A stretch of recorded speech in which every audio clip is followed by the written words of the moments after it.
Por que a igreja é contra o misticismo? O ser humano sempre se guia pela razão. Um exemplo, você tem um resultado de uma conta. 2 mais 2 são 4. O resultado de 2 mais 2, em qualquer lugar do mundo, será sempre o mesmo. Então, o ser humano, ele se cria pela razão.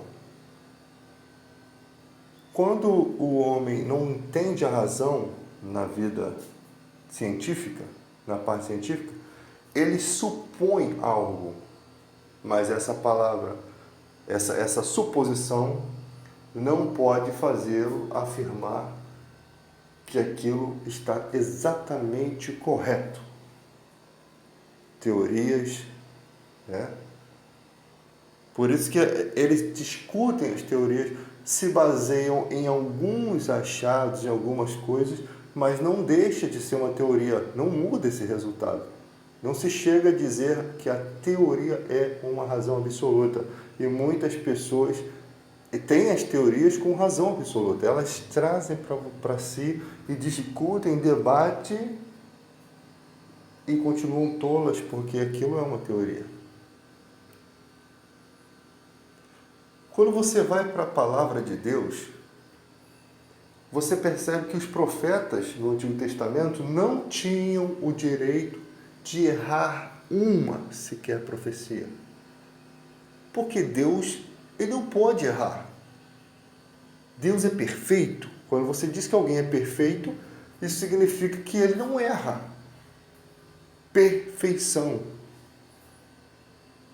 Então, se você hoje tem pessoas que adivinham coisas, mas o cara acertou 99 dessas adivinhações, não é Deus. Acertou 99,9, não é Deus. Ainda que acerte, as pessoas podem acertar uma coisa 100% da sua vida. Ela pode vir adivinhar e aquilo não ser de Deus. Nós estamos vacinados contra essas coisas. Por exemplo, havia uma jovem que adivinhava as coisas da época de Paulo. Ela era tida como uma pessoa de grande mistério, de grande sinal de Deus, né? Como se fosse uma pessoa abençoada por Deus. E existia também uma religião ali, que tinha uma deusa, que se eu não me engano, a suposta deusa Diana, a qual alguns homens parece que utilizavam essas adivinhações dela para apoiar uma religião, mas com um só objetivo: ganhar dinheiro. Eles faziam níveis de prata e vendiam, né? Como você vê, o comércio sempre envolvendo a religião está em todo canto do mundo. Então, quando Paulo entende, percebe que aquela jovem que o perturbava toda vez que ele saía para anunciar o evangelho em segredo, ela vinha e o atormentava, anunciava o que ele estava fazendo.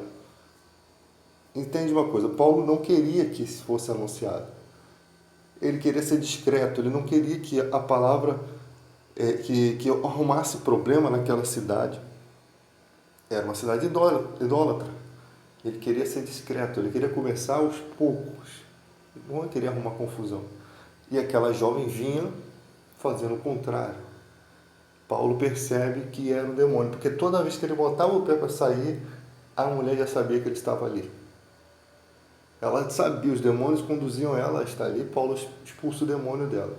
Isso foi um problema grave para Paulo. Aquela mulher, ela deve ter pensado assim: mas como é que pode, agora eu não posso adivinhar? Ela mesma deve ter caído em si e entendido que o dom não vinha de Deus. Porque se viesse de Deus, ninguém poderia ser contra. Ninguém poderia tirar o dom. Você vê um cara que desenha artisticamente, não adianta o quanto você ore ou o amaldiçoe, ele continua desenhando perfeitamente. Ele recebeu um dom, né? Ah, mas eu vou te amaldiçoar para tua mão cair. Essas coisas, bobeira. Você tendo Jesus Cristo, na vida cristã se entende assim. Quando eu tenho Jesus Cristo, eu não preciso me preocupar com o nome do demônio, eu não preciso me preocupar, como algumas igrejas aí fazem livros, né? Exu, Caboclos e super heresias. Eu não preciso me preocupar o que significa aquele frango que está ali na porta da minha casa. Eu não preciso ter essa preocupação. Eu fui tirado do império das trevas. Então, tudo na Bíblia se baseia por fé e não por misticismo. Fé é certeza das coisas que se esperam, convicção dos fatos que não se veem. Eu não vejo, mas eu tenho uma... como é que eu digo? Eu tenho uma referência para crer nisso. E a referência única é a Bíblia. Foi a única que me libertou. Foi a única que transformou minha vida. Foi a única que me deu a certeza de Deus que eu não vejo, que me deu a certeza de todo o plano de Deus, que me deu a certeza da existência de Jesus, o qual eu também não vi. Certeza das coisas que se esperam, convicção dos fatos que não se veem. Fé. Eu tenho fé na eternidade. Fé naquele que morreu e ressuscitou e que está nos esperando ressuscitar também. Fé naquele que preparou. É tudo pela fé. Deus só pode ser compreendido pela fé. E a razão não entra nessa questão. E nisso também entra o misticismo.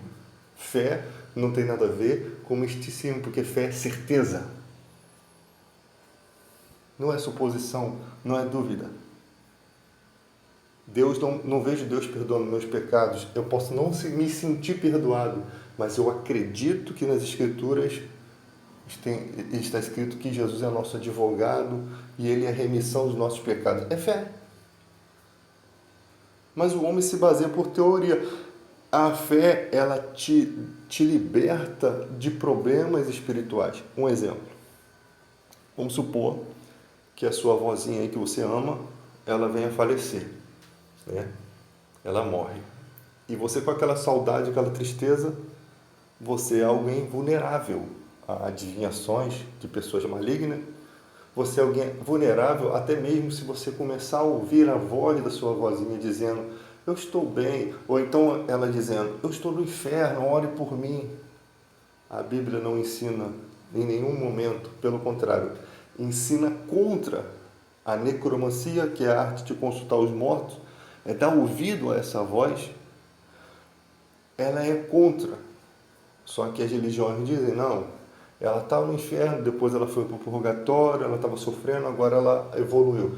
Isso não existe na Bíblia, porque são suposições que a Bíblia não dá mérito para isso. Por quê? Porque você abre uma porta para o diabo agir na sua vida.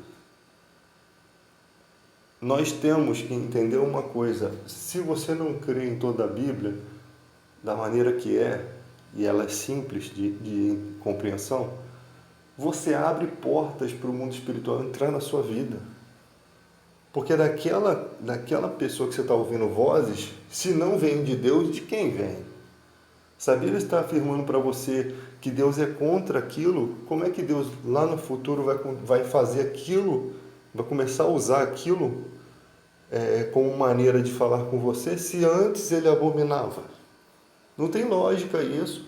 O que era abominado no Antigo Testamento é abominável no Novo. Não tem como Deus modificar as coisas. Ele fala pela sua palavra. Ele não vai começar a falar com o ser humano dessa forma. Não existe ninguém exclusivo que Deus possa mudar a sua maneira de falar. Não é assim. Deus não é Deus de confusão. Primeiro que você está supondo que aquela voz é da sua avó. Você não tem a certeza. Quando o Espírito Santo, que nos foi dado por meio de Jesus Cristo, que Ele é nosso Consolador, Ele ouve a verdade de Cristo, a gente ouve a verdade de Cristo e Ele está dentro de nós, Ele nos guia em toda a verdade. Ele nos faz compreender e aceitar a palavra de Deus. Quem tem a doutrina, essa doutrina, tem Deus. Quem não tem, não tem Deus. Porque o simples fato de você aceitar a mensagem bíblica mostra que você está conectado no corpo de Cristo. Existe, olha só, às vezes eu discuto com certas pessoas no nível de amizade, lógico. E outro dia eu conversando com um amigo da Adventista, eu falei assim, como que vocês acreditam no sábado se todas as outras igrejas não guardam o sábado? Eu não disse... Está escrito que o sábado é o dia do Senhor, dia de descanso e tal, está tudo escrito aí. Só que o judeu tinha certas obrigações que os gentios não têm. Os judeus tinham obrigação de dar o dízimo, era obrigatório, estava na lei. Por isso Jesus disse, dai a César o que é de César, né, os impostos, e a Deus o que é de Deus, os impostos referentes ao templo. Então, como que a gente tem o mesmo Espírito Santo? Temos o mesmo, há um só Espírito. Como que somente uma pequena parte consegue acreditar e uma grande maioria não acredita que trabalhar no sábado não é problema algum? E hoje, olha o problema que vocês têm para arrumar trabalho, porque se o trabalho te pedir para trabalhar no sábado, você perde aquela porta de emprego.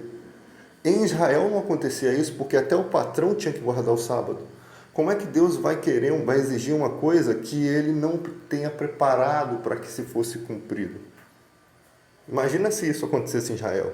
Vocês têm que guardar o sábado. Aí o patrão, vocês têm que trabalhar no sábado.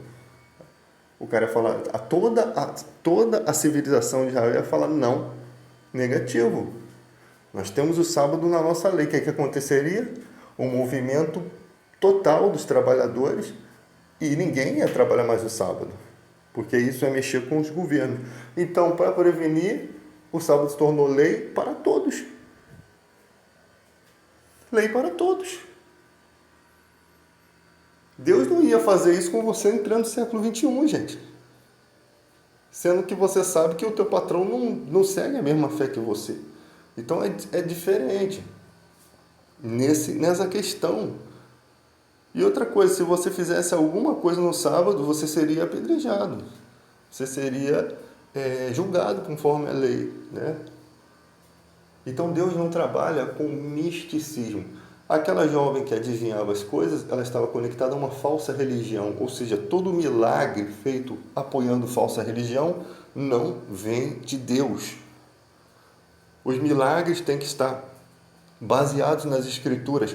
Até nisso a gente tem que suspeitar às vezes, sabe por quê? Porque o anticristo vai vir com a característica de Cristo. E Jesus disse, não creia. Se disserem que está ali ou aqui, não acredite. Então, no dia que aparecer um cara com a imagem tão singela, parecido com Jesus Cristo, com toda a humildade, tratando as pessoas bem, com toda a santidade, fazendo milagres, eu não vou estar errado em dizer que não acredito que você é o Messias. Porque o meu Messias me disse, não posso crer em você.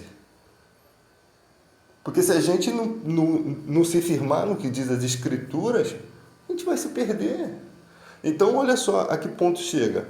Um cara chega, faz milagres, sinais e prodígios, se possível faz fogo descer do céu, e Jesus me diz que se possível enganará até os escolhidos. Se fosse possível, por que não é possível? Por conta do Espírito Santo. O Espírito Santo nos faz lembrar das Escrituras, mesmo que no futuro as Escrituras sejam destruídas em época de perseguição. Mesmo que sejam queimadas, ela vai estar no nosso coração. A Bíblia diz, não creais. Não creais. Você não é obrigado a crer em todo o Espírito. Só existe 2 Espíritos atuando nesse mundo. O Espírito Santo e o Espírito maligno. Então, quando uma mensagem ela é dada, você não está errando se você julga essa mensagem. Porque a Bíblia manda a gente examinar. A Bíblia manda a gente experimentar. Como é que se experimenta? Você pega as Escrituras aqui e passa aquilo que está sendo proclamado na mensagem por um filtro, e esse filtro se chama Palavra de Deus. E ali você compara coisas espirituais e percebe que o diabo ele não conseguirá atravessar uma peneira sem levar uma heresia, porque a heresia prejudica. Ele quer levar de alguma forma algo que divida a igreja, que faça mal ao ser humano. Imagina se eu chego no culto hoje na igreja e o pastor, vamos fechar os nossos olhos, vamos orar por a vozinha da pessoa que morreu, para que ela continue falando com a gente, nos dando mais mensagem. Imagina só isso, como é que o estado de calamidade pública que eu ia ficar. Eu ia parar o culto na hora. Eu ia fazer uma contenda ali na hora.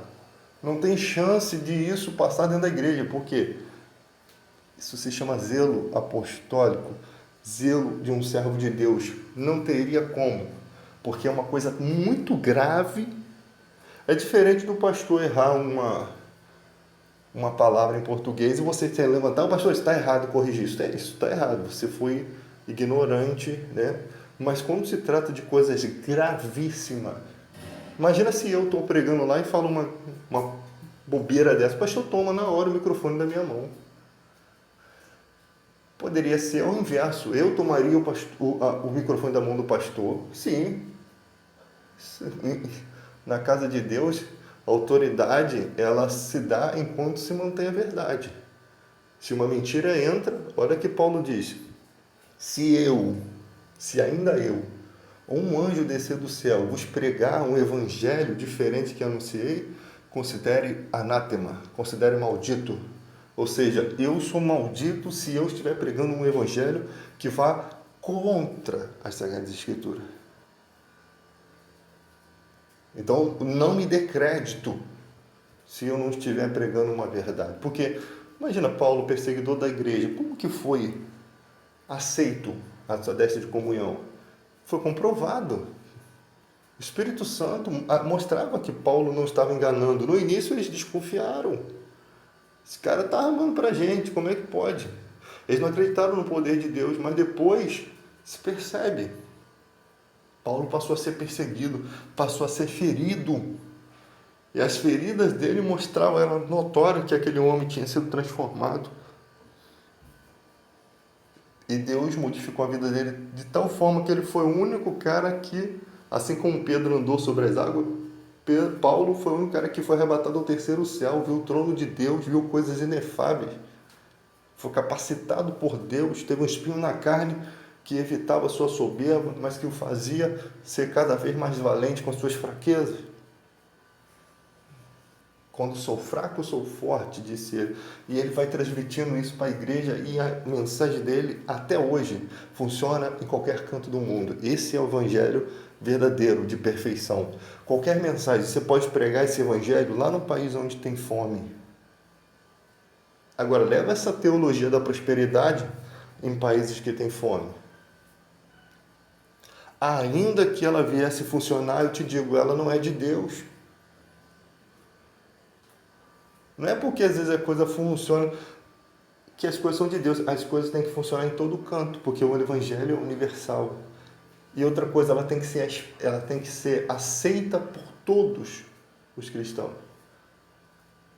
Eu estou pregando essa mensagem aqui hoje. Eu convoco a qualquer cristão dizer que eu estou pregando uma mentira. Eu convoco. Por que eles não podem dizer isso? Porque o Espírito Santo não permite. Agora, se uma pessoa vier, não, você está mentindo, você não tem o Espírito Santo. Que até o presente momento, utilizei-me das Escrituras. E a Bíblia diz, aquele que fala segundo os oráculos sagrados. Eu não tenho direito de supor algo. Eu não tenho direito de acrescentar algo nas Sagradas Escrituras. Supor algo e dizer que aquilo é verdadeiro. Porque nada do que é dito aqui é dito da própria cabeça, senão daquilo que você aprende nas Escrituras. Então o cara vai lá, você vai, numerologia, o cara faz um monte de leque lá e fala que você vai ser isso, vai ser aquilo, vai ser aquilo. Ele não acerta 100%. Se acertasse 100%, ainda assim não creria nele. Por quê? Porque está apoiando uma coisa que Deus não apoia. Simples assim. Você impede o mal de fazer uma heresia. Você impede o mal de criar uma heresia. Há um tempo atrás, alguns cristãos estavam dizendo que o inferno não existia, porque Deus é amor e tal, tal, tal. Olha só, no ponto de vista, sei que Deus é amor e não gostaria de ninguém padecesse no inferno, e eu não posso comparar os meus atributos de amor com o de Deus, porque não tem comparação. O de Deus é muito infinitamente. Então, o que eu faço? Eu entendo que está escrito ali que nas escrituras que quem não estiver no livro da vida foi lançado no lago de fogo e enxofre, mas eu não posso afirmar que Deus, como Deus vai fazer aquilo, porque ele não diz. Está escrito que tem uma condenação, um juízo, mas eu não sei o resultado disso, como Deus vai agir. Sabe por quê? Primeiro, que ele não deve satisfação ao homem. Segundo, que ele é Deus. Sabe? Ele é Deus. Pode ter coisas ali que a gente não enxerga. Quando Jesus veio aqui na Terra, a ressurreição estava bem nítida no Pentateuco. E os saduceus não acreditavam na ressurreição e eram homens entendidos nas leis. E Jesus fala assim, mas está escrito na vossa lei que Deus é Deus de Abraão, Isaque e Jacó. Por acaso Deus é Deus de morto? Se Abraão, Isaque e Jacó não existiam, Deus não seria mais Deus deles se eles não existissem na eternidade. Não tem como você ser Deus de algo que não existe. E isso acabou com eles. Em uma palavra foi arrasado tudo. Entende? Então, muitas das coisas que a gente fica aqui igual criança debatendo, não se dá para ter a compreensão. Pode ser bem simples e a gente não enxergar.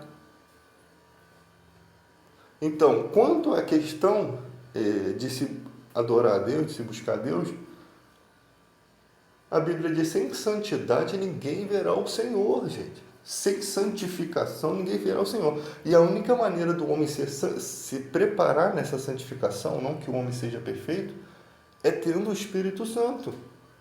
E uma única forma de se receber o Espírito Santo é no cristianismo, é sendo cristão. Não tem outra forma. A fé vem para ouvir a pregação da palavra.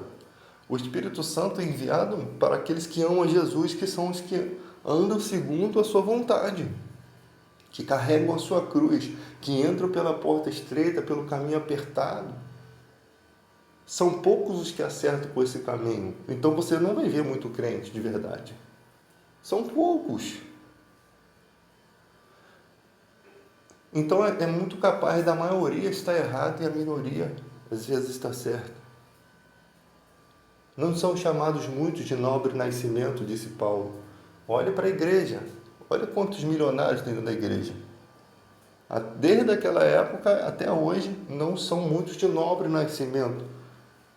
São formados por classe trabalhadora, classe humilde, pessoas... Um homem pensa assim, estão aí buscando a Deus, que eles têm uma necessidade que a gente não tem. Estupidez. Porque com tudo isso as pessoas têm às vezes tudo e não conseguem achar paz. E nós não temos nada, achamos a paz. Somos felizes, somos gratos a Deus, porque estamos vivendo em uma dimensão espiritual diferente. Temos infelicidades, algumas coisas às vezes que nos entristecem, mas isso não permanece, não são permanentes, são passageiras. Na vida dessas pessoas, muitas vezes tem alegria também. Tem gente aí que não tem Jesus, é feliz no mundo. Não vou dizer que as pessoas são infelizes, porque não é verdade. Mas elas não têm a felicidade que nós temos. Elas não devem da água da vida que nós bebemos. Com certeza somos muito mais felizes, porque não ousamos trocar de posição. Se nos fosse dado o direito de ou ficar com Jesus ou ficar com a riqueza, nós iríamos preferir Jesus Cristo, com certeza, é óbvio.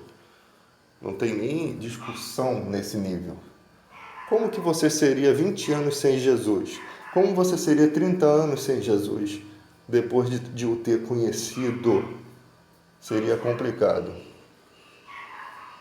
Espera aí que eu vou matar o cachorro aí e já volto. Aí, ficou com medo. Ficou não. Então, gente, essa mensagem de hoje é isso. Fé, certeza. Certeza absoluta. Não se baseia em misticismo. E esse misticismo no século XXI está atrapalhando. Muitos cristãos ainda acreditam em sonhos. Quando Deus fala pela sua palavra, Deus não fala por sonhos, Deus fala pela sua palavra. Ele pode até falar uma vez ou outra com um homem de Deus, uma pessoa espiritual, ou da maneira que ele quer, mas não é regra bíblica.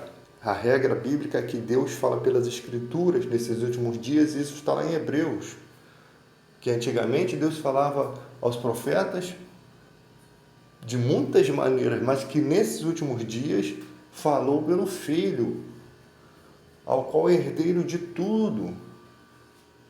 Então vamos nos basear no que as Escrituras dizem. Não é comum Deus falar em sonho. Não é comum Deus usar uma outra maneira que não seja a palavra. Tá? Ele fala pelo Filho. Então a igreja não pode ficar, eu quero na igreja, quero ouvir uma revelação. Não vai para a igreja procurando isso. Vai para a igreja procurar Jesus Cristo. Vai para a igreja adorar a Deus. O culto é simples, mas ele nunca é igual. Não precisamos de eventos, grandes eventos, porque o Espírito Santo é um grande evento na nossa vida. Os jovens fazem festas gospel e as pessoas às vezes gostam de criticar, mas eu vejo que se o cara vai ali numa festa gospel, onde se toca louvor, onde conhece pessoas cristãs, hoje ninguém está bebendo, ninguém está fazendo nada de errado, né? Porque se você obedecer a palavra de Deus, você vai entender que nós somos livres, nós somos libertos, mas não para viver no pecado. Então, se você está ali acreditando que no meio daquele povo está todo mundo buscando uma coisa correta, e não é nada de errado um crente tentar buscar uma namorada. Ele está buscando no meio dele, no meio da igreja, assim como a Bíblia diz. Mas você tem que estar certo se aquela pessoa que está ali também é cristã, porque não há uma peneira espiritual na porta do evento.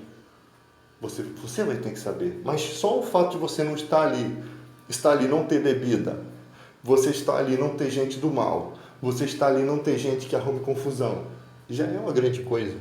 Os cristãos se unem e a igreja antiga fica criticando isso. Gente, é melhor ela estar ali num evento gospel, um evento cristão, onde tem adoração, ela está mais perto de Deus do que ela está nas bebidas com os amigos errados. E o ser humano, cada categoria tem uma dificuldade diferente, gente. Você pode ver pelos talentos. A um foi dado, um frutificou 30, outro 60, outro 100, capacidades diferentes. As pessoas estão em estágios da fé diferentes. A pessoa vai ali, ela sendo cristã, se ela estiver fazendo alguma coisa errada, ela vai ser criticada por todos. Mas muitas vezes a pessoa não vai fazer por estar perto de outros cristãos, porque o homem tem mais temor do homem do que de Deus. Ainda mais se ela estiver perto de pessoas que ela conhece que são da igreja. Isso é uma forma de neutralizar o erro. Então ela está ali para se divertir, ela não foi ali para beber, ela não foi ali para se prostituir. Ela foi ali buscar uma pessoa de Deus. Mas tem que buscar na igreja. Gente, a igreja não tem a igreja é casa de oração. Ainda que as pessoas se conheçam e podem ir em busca de sua varoa, qual é o problema de você conhecer uma pessoa no trabalho que você vê que é evangélica mesmo, que não só aparenta ser cristã? Qual é o problema? Você não achou ela dentro da igreja, mas você simpatizou com ela. Você sentiu que poderia ser uma pessoa boa para a sua vida. E assim funciona. E é sempre bom casar por amor, né? Não por desespero, né? Então o mundo, o século XXI tem essas coisas. Tem jovens, tem uma igreja formada de uma maneira diferente que precisa ser ensinada e mantida dentro do verdadeiro evangelho, porque é muito fácil vir heresias para dentro da igreja, é muito fácil as pessoas, às vezes, na carnalidade, querer apresentar funk dentro da igreja. Aí você tem que usar o seu cajado para conversar. Não pode, aqui não. Ah, mas então eu vou para outra igreja. Que Deus te acompanhe. Simples assim. Ah, mas eu não vou dar mais o meu dízimo aqui. Ninguém está interessado no seu dízimo. Você entendeu errado. Você não dá dízimo para a igreja, você dá dízimo para Deus. É um ato de oferta, um ato de adoração a Deus. Entre você e Deus. Nunca foi te cobrado, te exigido, nunca te disse que você tinha que fazer. Você que determina fazer as coisas para Deus. O pastor tem que estar isento disso. Quando vier, é porque é sempre assim. Ele sabe que ele está perdendo. Meu amigo, quem está perdendo na vida é você. O pastor não perde. Ele já ganhou o discernimento. Ele já ganhou o dom para estar ali conduzindo. Quem está desrespeitando a obra é você. Então não tem dinheiro algum que vai comover o coração de um verdadeiro pastor a não permitir que você se vá. Jesus era exatamente assim. Vocês querem ir com eles? Todo mundo abandonou Jesus. Só ficou os 12. Vocês querem também ir? Pedro diz, para onde iremos, Senhor? Só Tu tens as palavras de vida eterna. Para onde um crente pode ir? Às vezes está na sua igreja e sabe que ali prega a verdade. Aí sai dali e vai para outra igreja onde vê que não é bem assim. Aí o que acontece? Esfria. Porque se uma pessoa está pregando uma heresia é porque ela não tem o Espírito Santo. Mentira nenhuma provém da verdade. Ele é o Espírito da verdade. E ali a pessoa não tem poder para ficar de pé. Por quê? Porque a mensagem recebida não vem do trono de Deus. As orações não estão sendo ouvidas porque aquela pessoa não tem conexão com Deus. Ela apenas se posicionou como alguém eclesiástico, né? Mas ela não tem representação divina. Não foi chamado. Não foi escolhido. Não tem poder. Às vezes eu fico imaginando que essa palavra que muitos me dirão naquele dia, Senhor, Senhor, em Teu nome não fizemos aquilo. Jesus falou, nunca vos conheci. Pode estar referindo-se a pessoas, a gente pensa muitas vezes que são crentes, que praticavam pecado, né? Mas Jesus disse, eu nunca vos conheci. Nunca. São pessoas que realmente usaram o Evangelho, talvez, usaram o Evangelho de maneira pessoal, de querer obter alguma coisa do Evangelho e se embananaram todo até achando que estavam fazendo a vontade de Deus, foram enganados pela cobiça do seu próprio coração. E diante de Jesus, a única coisa que ficou foi a iniquidade deles. O interesse errado, o motivo errado, a motivação errada. Nunca vos conheci, apartai-vos de mim para o fogo eterno, vós que praticais iniquidade, eu nunca vos conheci. Ele disse exatamente, nunca. Ele poderia ter dito, eu conheci vocês, mas vocês me abandonaram. Não, ele disse, nunca vos conheci. Nunca foi escolhido o meu. Nunca te chamei para fazer nada para mim. Você que fez as coisas da sua maneira. Nunca estive com você. Os milagres da sua igreja, não fui eu que fiz. Os demônios que se manifestavam, que você achava que eram expulsos, não estavam sendo expulsos. Você não mentia, e a pessoa sabe que não tem. Ela sabe que não foi chamada, desde o princípio. Uma pessoa chamada jamais vai aceitar uma coisa dessa. Quando Pedro estava batizando com o Espírito Santo, eu já preguei isso na outra mensagem, um mágico tentou comprar o dom do Espírito Santo. Deve ter olhado Pedro assim, humilde, né? Eu vou dar 50 conto nesse dom do Espírito Santo. Ele é pobrezinho, é o chinelo dele. Qualquer 50 reais ele me vende esse poder aí. Tá parecendo até Digimon, né? Parecendo até esses desenhos aí. E ali Pedro deu um corte nele que ele ficou desesperado. Pedro mostrou para ele como é que se faz. seu coração está em laço de amargura. Foi duro com ele. Seu coração está em laço de amargura. Ore a Deus para ver se talvez ele te perdoe dessa afronta. Como é que pode o cara estar vendo o dom de Deus, está vendo maravilha? Ele já tinha visto o Filipe já curando as pessoas, grandes milagres acontecendo, e o cara só pensando em se aproveitar daquilo, achando que aquilo poderia ser comprado. É um sinal, é uma resposta para nós isso. Pessoas achando que Deus pode ser comprado porque você leva a sua oferta. Deus é obrigado. Deus é soberano. Ele não negocia a sua soberania, assim como não negocia a sua santidade e nem a sua palavra e nada. Ele é Deus. Busque primeiramente o reino de Deus e a sua justiça, e as coisas serão acrescentadas. Todas as coisas necessárias serão acrescentadas na sua vida. Não bote a carroça na frente dos bois, porque que não está certo isso. As pessoas, eu quero minha casa, vou lá buscar a minha vitória. Aí vai lá. Mas se fosse para buscar as pessoas do mundo, elas não iriam com tanta convicção. Então elas só estão buscando os seus próprios interesses. Eu vou lá orar pela minha família. Sim. Só pela sua família? Pelos seus amigos de trabalho, seus inimigos, seus vizinhos chatos. Esses você quer ver no mármore do inferno, né? Então, é uma fé condicionada ao que eu quero, não o que Deus quer. Não pode ser dessa forma. Tem gente que é crente que só trata com respeito quem olha assim, ó, esse cara aqui tem um carro, esse cara aqui, ó, ele é, né? Ele tem um poder, ele é advogado, aí a pessoa toda solícita. Aí na rua, quando um amigo, né, simples, vira a cara. Isso acontece.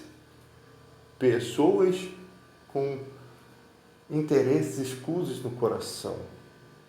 Você tem que ser como Jesus. Jesus não procurava os maiorais, não. Ele andava com as pessoas que eram consideradas da pior categoria na sociedade. Zaqueu era rico, mas era odiado. Às vezes você tem um patrão que é rico e é odiado por todos. É com esse que você tem que conversar. É com esse que você tem que falar de Jesus. É com esse que você tem que ser transparente com a transparência de Jesus. Você tem que ser a luz para ele. Você é a luz mais próxima dele. Não que você tem que andar com ele, né? Viver, porque a Bíblia nos manda não andar com pessoas do mal. Mas você tem que ser a luz para ele, tem que ser a referência. Ele tem que olhar e ver Deus na sua vida. E isso é muito simples para quem é cristão. Simplesmente ele só está fazendo aquilo pelo qual ele nasceu. É natural. Não é uma forçação de barra. Quem andar comigo vai saber as minhas fraquezas, vai ver as minhas aflições, vai ver as minhas bobeiras, os meus erros. Mas em nenhum momento vai descartar a possibilidade de acreditar que Deus é comigo, que Deus me fez uma pessoa diferente. Porque vai chegar em certas adversidades, a Bíblia diz que na adversidade um amigo se torna um irmão. O irmão que deveria ser irmão se torna um inimigo às vezes, mas o amigo que não é de sangue, não é irmão de sangue, se torna um irmão, um acolhedor, um amparador, alguém que realmente te considera. E aí você percebe que Deus está dentro de você. A personalidade de Cristo está dentro do seu coração. E é muito bonito ser assim. Você é daqueles que é capaz de parar um carro para socorrer alguém, até mesmo que fosse um animal. Você é capaz de fazer coisas que a humanidade não está preocupada em fazer. As pessoas têm os seus lindos e maravilhosos carros. Elas não são capazes nem de abrir a janela para dar um trocado. A desculpa é o medo. Muitas vezes você vê todo dia aquele cara no sinal ali. Todo dia. De sol a sol, lutando para sobreviver. Numa entrevista de emprego ele não consegue, porque não tem boa aparência muitas vezes, não tem como ter uma vestimenta, não sabe falar, e ele está tentando ganhar a vida, e você poderia ajudá-lo, mas você está cego quanto às necessidades do seu semelhante.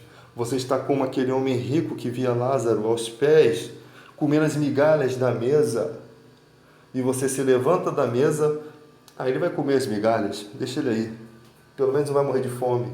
E você vai se preocupar com os seus celeiros, que estão muito pequenos para comportar a quantidade de cereal. Aí você vai e pensa, vou destruir esse celeiro, vou fazer maiores para guardar tudo para o meu futuro. E você não consegue enxergar aquele homem que está ali comendo migalhas. A Bíblia, ela tem o seu lado filosófico, ela tem o seu lado lindo de mostrar ao homem o quanto ele é imbecil.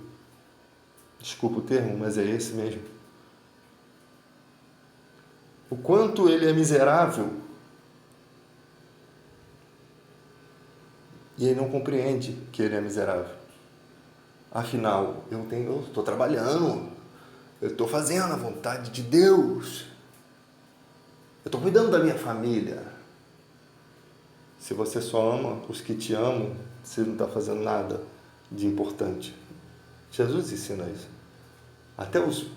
As pessoas ruins amam os que amam Ele. Vamos amar aquele que não tem nada para me oferecer. Vamos amar aquele que Deus me deu a oportunidade de fazer por Ele. E eu sei que a Bíblia diz que no Antigo Testamento muitos, praticando a hospitalidade, abrigaram anjos. Vinha uma pessoa na rua, né? Ela estava ali desolada e era um hábito da antiguidade, né? Hoje em dia não dá para fazer isso, não pode confiar em ninguém. Mas era um hábito de acolher as pessoas. E muitos não faziam. Os que faziam não sabiam que era um anjo disfarçado de mendigo ali. Que a bênção de Deus estava vindo de uma maneira disfarçada. Que somente receberiam essas bênçãos que merecessem. Da mesma forma como a arca onde estivesse abençoava, era isso que Deus está falando. Aquele anjo estava ali para trazer uma mensagem, para trazer uma bênção, para trazer algo. Só que quem esse receberia a bênção? Os humildes de coração. Eles sabiam que pessoas do mal não fariam. E tem pessoas que às vezes elas são brutas no falar, elas são até ignorantes, né? Mas são pessoas de bom coração. E tem pessoas que falam delicadamente, pausadamente, e são pessoas com o coração endurecido. Então, Deus conhece lá dentro do coração. Deus conhece lá dentro, onde ninguém conhece. Jesus conhecia lá dentro do coração de Zaqueu, sabia exatamente o que estava errado, o que poderia ser mudado, e foi na casa de Zaqueu contra todos e tudo, e todo mundo questionando o que Jesus estava fazendo ali. Como é que você vai na casa de um cara que é odiado, um cara que oprime, ele é do nosso próprio povo e oprime a gente com a coletoria de impostos? Jesus disse, não vim salvar santos, não vim chamar santos, eu vim chamar pecadores, não vim chamar justos, eu vim chamar pecadores para arrependimento, eu vim chamar esses que estão perdidos. Ele tem esse poder e o cristão tem esse poder. Nós somos a luz do mundo, nós somos o sal da terra. Não se torne insípido, sem sabor. Não perca a sua utilidade, porque você é útil para Deus. Então, nesse momento, você tem que refletir, fazer um balanço da sua vida e perceber se realmente você continua salgando o mundo, iluminando o mundo, ou você já se apagou, perdeu seu brilho e perdeu seu sabor. Você não precisa fazer uma oração longa. Simplesmente você só precisa analisar isso. Você acorda e pensa no Espírito Santo. Não precisa dar bom dia ao Espírito Santo, não. Mas você acorda e pensa que tudo que você faz magoa o Espírito Santo e, por consequência, magoa Jesus Cristo. Porque Jesus Cristo disse, eu vos enviarei o Consolador, ele vos falará do que é meu e ele me glorificará. Ele vai ficar para sempre com vocês, vai ficar para sempre convosco. Jesus te deu esse presente. Ele é a conexão entre você e Ele. O Espírito Santo é a sua conexão entre você e Jesus. Então, você não tem outro destino a não ser a santificação. Qualquer caminho que você escolher vai te fazer mal, vai te causar feridas. Você não tem escolha.